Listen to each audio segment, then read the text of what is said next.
Éxodo capítulo 20, verso 8. Zachor et yom ha-Shabbat le kadesho. Verso 9.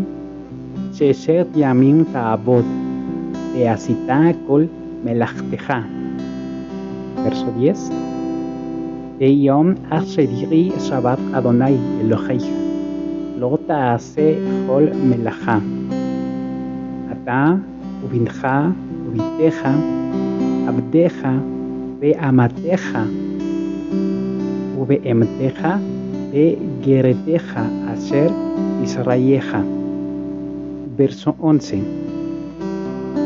Ki sheshet yamim asa Adonai et Hashamayim ve'et haaretz ve'et hayim ve'et kol asher bam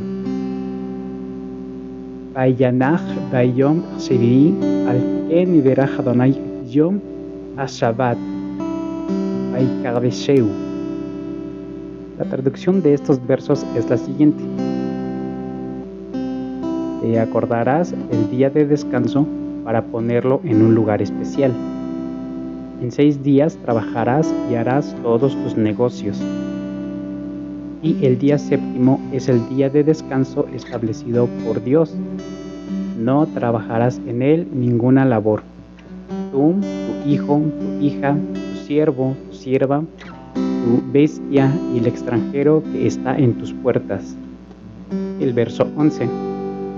Porque en 6 días hizo el Señor los cielos y la tierra y el mar y todo lo que en ellos está, y reposó en el séptimo día. También a este el Eterno bendijo y lo santificó. Este suele ser uno de los mandamientos que se ha estudiado más en la historia de la tradición. En general, las opiniones se dividen en 2 posturas. En este canal somos conscientes de las 2 vertientes en las que se divide la opinión pública respecto de este tema. Por un lado están aquellos que señalan que hay que guardar Shabbat, y son los mismos que enseñan que todas aquellas personas que han decidido servir a Dios en domingo están bajo el concepto de la idolatría, pues domingo es Saturday o el día de Saturno, y estos están en rebelión contra Dios. En este canal entendemos sus argumentos, sabemos acerca de las Saturnalias y de los días en los que se veneraba al dios Saturno por los romanos, y el proceso a través del cual se cambió el día de servir al Señor de sábado a domingo a lo largo de la historia del pensamiento cristiano. En el otro extremo se encuentran aquellas personas que consideran que guardar Shabbat ya no es necesario. Sus argumentos son: estamos bajo la gracia, ya no estamos bajo la ley. Volver al Shabbat es volver al yugo de la ley. También conocemos este tipo de argumentos. Este tipo de personas defenderá que el día de servir al Señor es domingo porque la Escritura enseña que Jesús resucitó en domingo. Aunque versiones como el Codex Sinaíticus enseñan que Jesús resucitó el primer sábado de la fiesta de Shavuot o de las semanas. Pero no se preocupen, entendemos sus argumentos. Y sí, lo sabemos. Cada uno podrá tener su propia postura respecto de este tema. Pero en lo personal puedo decir que algunos defienden lo que no practican y otros critican lo que no entienden. En este pequeño estudio solamente nos concentraremos en detallar aquellas referencias que la propia Escritura nos da. Será responsabilidad de cada persona definir cuál es su postura ante este tema. Entremos en tema. El verso 8 empieza diciendo: Zachor et yom ha-Shabbat le kadesho. Esa expresión se puede entender como: te acordarás o traerás a tu memoria el día de Shabbat para hacerlo santo, es decir, para ponerlo en un lugar especial dentro de la semana. De este verso podemos extraer la etimología de la palabra Shabbat. Shabbat es un sustantivo común singular que proviene de la raíz hebrea shab. La traducción literal de la raíz shab en el hebreo se puede entender como presionar para regresar a casa. Es decir, era el deseo que tenía una persona que había laborado todo el día para regresar a su casa a descansar. De ahí el significado más exacto de esta palabra, Shabbat, significa cesar o descansar. En este sentido se puede entender como regresar a casa. La relación que tiene la palabra Shabbat con la expresión Shevi'im es que Shevi'im en hebreo es séptimo o ser 7 y proviene de la misma raíz Shabbat. En hebreo la palabra Sheshesh es sexto, haciendo referencia al sexto día de la semana.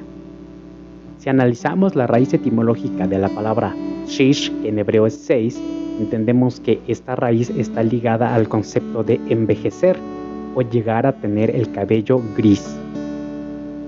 En el sentido que cuando una persona había trabajado toda la semana, el sexto día sus fuerzas habían menguado o habían envejecido. Era necesario regresar a casa para volver a rejuvenecerse. Entonces Shabbat tiene la noción de rejuvenecer las fuerzas.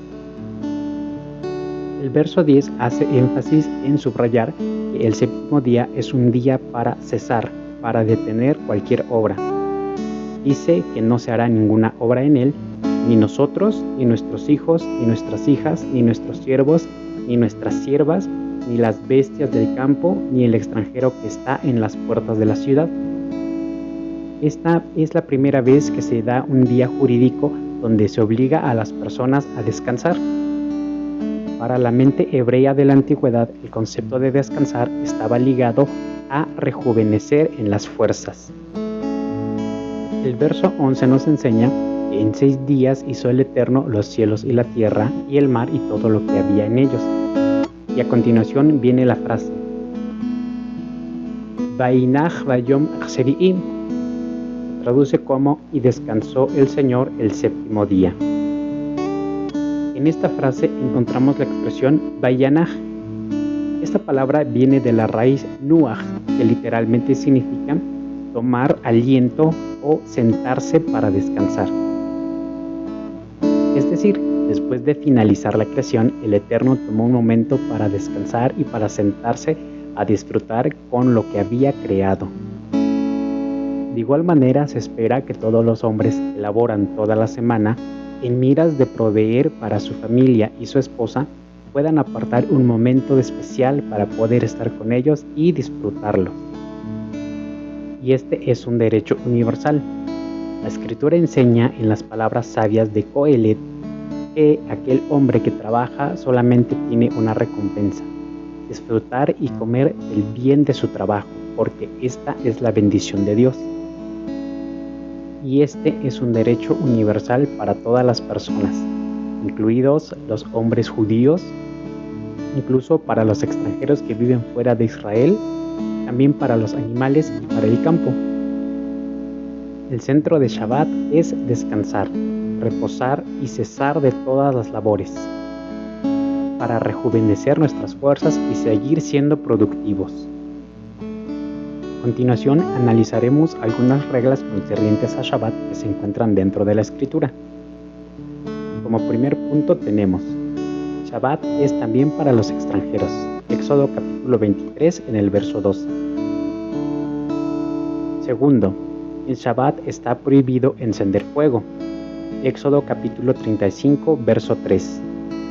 El encender fuego hace referencia a que estaba prohibido cocinar. Las personas tenían que preparar una porción doble de comida el día anterior para que en Shabbat pudieran consumir sus alimentos sin tener que encender fuego. Esto es muy simple de entender. En la antigüedad, preparar la comida demandaba mucha energía y mucho trabajo. Las mujeres tenían que encender los hornos, preparar el pan, amasar la masa y crear los panes para la comida. Capturar a los animales de la granja, matarlos, cocerlos, cocinarlos y así preparar el alimento. Era un trabajo extenuante. Entonces el Eterno permitía que este día las mujeres cesaran de sus labores domésticas. Tercera regla. De acuerdo al profeta Jeremías, en el capítulo 17, en el verso 22, estaba prohibido sacar o meter cargas dentro de la ciudad de Israel. Punto número 4. De acuerdo a Nehemías 13, del verso 15 al 21, el Shabbat estaba prohibido practicar algún tipo de comercio. Punto número 5. De acuerdo a Éxodo 34:21, Shabbat requería que la gente no trabajara durante la arada y la siega del campo. Aunque es importante resaltar que durante Shabbat sí estaba permitido salvar la vida de las personas. De acuerdo a la interpretación de la Torá, hay un concepto que se puede entender como el peso de los mandamientos. Eso se entiende de la siguiente manera. Un mandamiento superior puede anular un mandamiento inferior. Dentro de la Torá encontramos que el mandamiento más grande y más elevado es el de guardar y respetar la vida. Entonces, si una persona necesitaba atención médica o necesitaba recibir algún tipo de cuidado, en Shabbat podía hacerse perfectamente. El mandamiento superior de guardar y preservar la vida era mucho mayor que el mandamiento de guardar Shabbat. Si una persona en Shabbat necesita ser atendida por un doctor y viajar una gran distancia para salvar su vida, puede hacerlo con toda seguridad. Otro punto importante es el de las relaciones sexuales dentro de Shabbat. La Escritura no marca ninguna prohibición acerca de este tema.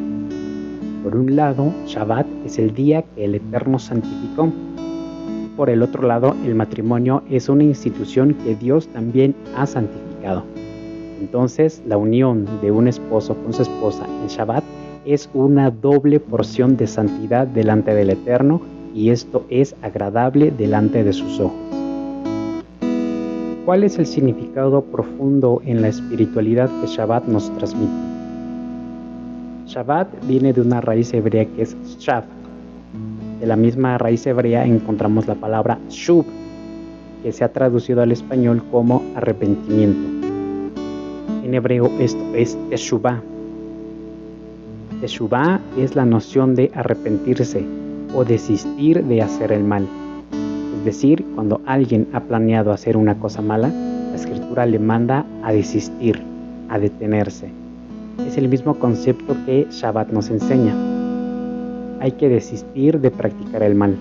Hay que tomar un momento para estar en comunión con el Eterno y para poder conocerlo y poder estudiar más de su palabra. En este momento podríamos recordar las palabras del profeta Yeshayahu. Él escribió diciendo,